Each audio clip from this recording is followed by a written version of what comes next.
One of the prominent Muslim voices and a scholar is Lieutenant General Zameer Uddin Shah. He's the former Vice Chancellor of Aligarh Muslim University, and General Shah is joining me. General Shah, appreciate your time. You are witnessing what clearly is a very, very polarized debate around hijab. For the benefit of our viewers, tell us, what does Quran say about hijab? Okay, let me explain a few things. Firstly, Jai Hind to everybody. My family practices moderate Islam. Our women do not observe parda or the hijab. But let me explain a few facets of this whole thing. What is the meaning of hijab? Hijab translates from Arabic, it means a barrier. Barrier to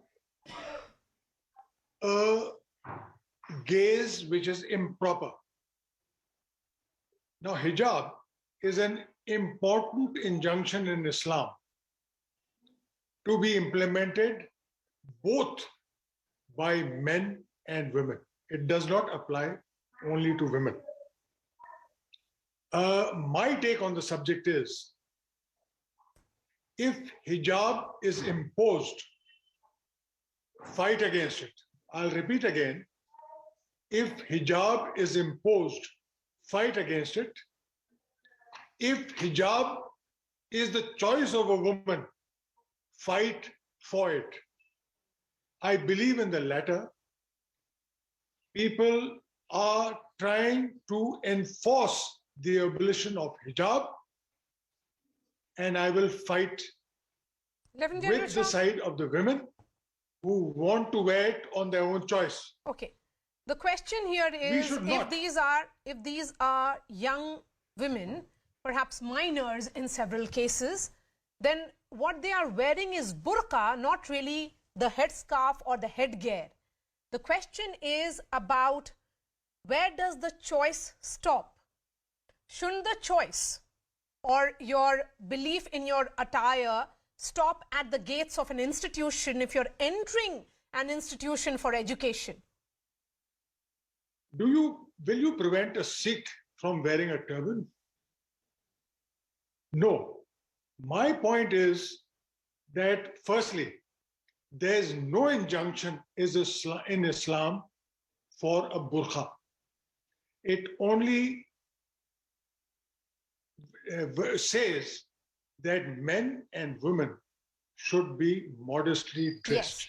The word is modesty.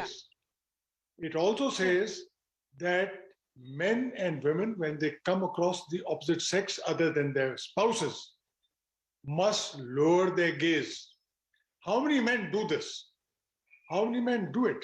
I'm afraid there are very few. Yes. If you want to understand what the Quran has to say on hijab, I will come to it.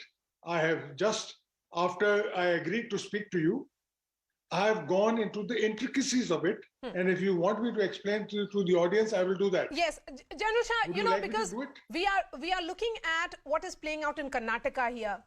Would you not tell these girls that when it is about an institution has its rules and regulation? The purpose of an education and the uniform in an institution is that everybody should be together. Nobody should stand out in their appearance, and that is the reason why uniform is given preference over clothes that one wears, you know, when you enter an institution. Would you not then say that how important is it that your hijab or the attire should come at the cost of your education? Shouldn't education, or ikra as we say, be the priority? Let me make it clear. This movement in Karnataka, which comes in midterm, you know, instructions on dress should be given at the beginning of a term. Why is it that it was accepted right along, and now the movement has come just before elections in several states are due to raise a furor over it? Also, let me tell you that this should not have come in midterm.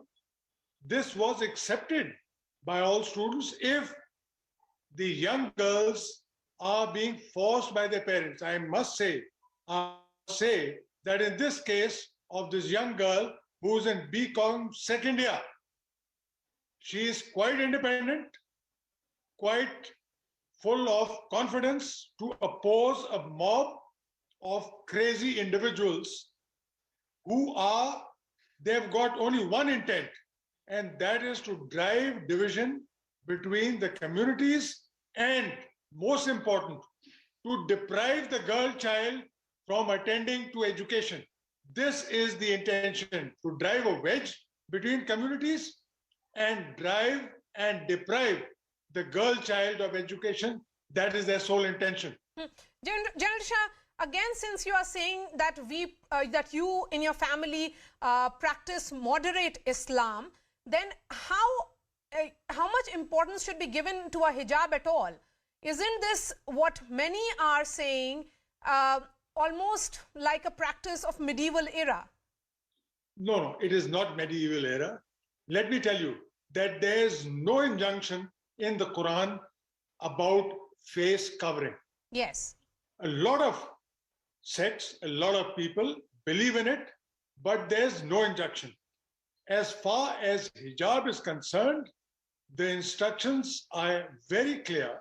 Of course, my family are non-observers in this particular aspect, and that is a hijab is to cover the hair right up to the bosom, with the face and the arms can be left exposed. Now, this leads to several interpretations. The Quran says, cover your bosom. Now, that can be done with a dupatta or a parda as well. My question is, it is. General Shah, you know, since when did this kind of Arabization of Islam come in India? Because as much as I know, and I've seen Muslims practice Islam in India, they never believed in burqa or a hijab for the longest of time. I entirely agree with you. You know, you fall back on your religion when you feel a threat of persecution, when you feel a threat of danger. Let me tell you that this movement is further going to fuel the wearing of hijab by Muslim women. They take it as a matter of pride. They take it as a matter of exhibiting an identity. I'm afraid this is going to backfire. Instead of discouraging the wearing of hijab, it is going to fuel the other way. It's going to shouldn't then be the onus on the community and the reformers within the community to perhaps explain to the girls that this is not the step in the right direction, that the purpose of education is to feel liberated rather than go back in time and practice a version of Islam which is not correct perhaps, because you know, the Quran doesn't really talk about hijab, it doesn't talk about burqa, it talks about iqra, it talks about education. It talks about iqra, but I think you are mistaken. It does talk about hijab of the eyes. The relevant paras I'll give you. This is para 24 verses 30 and 31. What does it say? Chapter 24, 30 and 31 pertains both to men and women. It says, cast down your glances and guard your privacy by being chaste. Now, wearing a hijab is by no means something which is unchaste. In fact, let me also tell you that the most conservative of militaries, that means the United States military and the military in the United Kingdom, has permitted by the use of Islam, of hijab for women soldiers if they feel strongly. Now, this wearing of the hijab is a matter of personal choice. And I believe that we should not force anybody to wear it or force anybody to abandon it. If the military can allow in conservative states like the United Kingdom and the United States to permit women soldiers to wear hijab, Where's the problem if our girls choose to wear it? But why in an educational institution, General Shah? Yes, I'm talking of an institution where the highest standards of discipline are maintained. So if it doesn't disturb the peace and tranquility of an educational institution, I think no force should be used to either wear or to abandon the hijab. That is my point of view. All right. General Zameer Uddin Shah, always a pleasure to speak to you. Thank you so much.